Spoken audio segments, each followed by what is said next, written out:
Alors en ce qui concerne les accidents du travail et les maladies professionnelles, à compter du 1er décembre 2019 vont entrer en vigueur les dispositions du décret du 23 avril 2019. Le but de ce décret, c'est de renforcer les droits des différentes parties, c'est-à-dire de la caisse, de l'employeur et du salarié, et de renforcer le caractère contradictoire de la procédure pour que les décisions de la caisse soient plus qualitatives et qu'il y ait moins de contestation. Alors ce qui change de manière générale, ce sont les délais. Quand vous déclarez un accident du travail, quand le salarié déclare un accident du travail, l'employeur a désormais 10 jours pour émettre des réserves motivées sur sa contestation de l'accident du travail. Ensuite, la caisse a un délai de 3 mois pour se prononcer sur la reconnaissance ou non de l'accident du travail.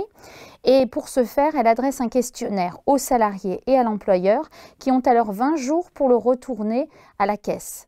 Et ensuite, la caisse prend sa décision, sachant qu'elle doit tenir à disposition le dossier pour le salarié et pour l'employeur qui ont alors 10 jours pour faire leurs observations. Ça, c'est ce qui concerne les accidents du travail.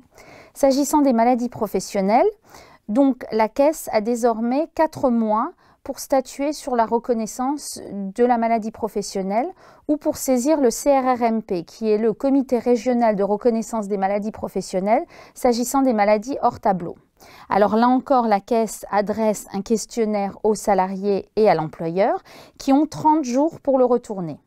À partir du moment où le CRRMP est saisi et qu'il rend son avis, donc il émet un avis favorable à la reconnaissance de la maladie professionnelle ou un avis défavorable, dans ce cas-là, la caisse a 20 jours pour reconnaître ou non le caractère professionnel de la maladie. Et là encore, la caisse doit maintenir à disposition du salarié et de l'employeur tout le dossier qui ont alors 10 jours pour faire leurs observations. S'agissant des rechutes, la caisse a 60 jours pour se prononcer sur l'imputabilité de la rechute, donc pour dire si c'est une conséquence de la maladie professionnelle initiale ou de l'accident du travail initial. Là encore, l'employeur a 10 jours pour faire ses observations et le médecin conseil de la caisse peut aussi adresser un formulaire, un questionnaire aux salariés et à l'employeur pour recueillir leurs observations. Alors c'est vrai que ça fait un certain nombre de délais que je viens de vous donner. Alors il ne faut pas s'inquiéter parce que dans tous les courriers qu'adressera la caisse aux salariés et à l'employeur, eh bien elle rappellera les délais de communication, les délais de réponse ainsi que les délais de recours.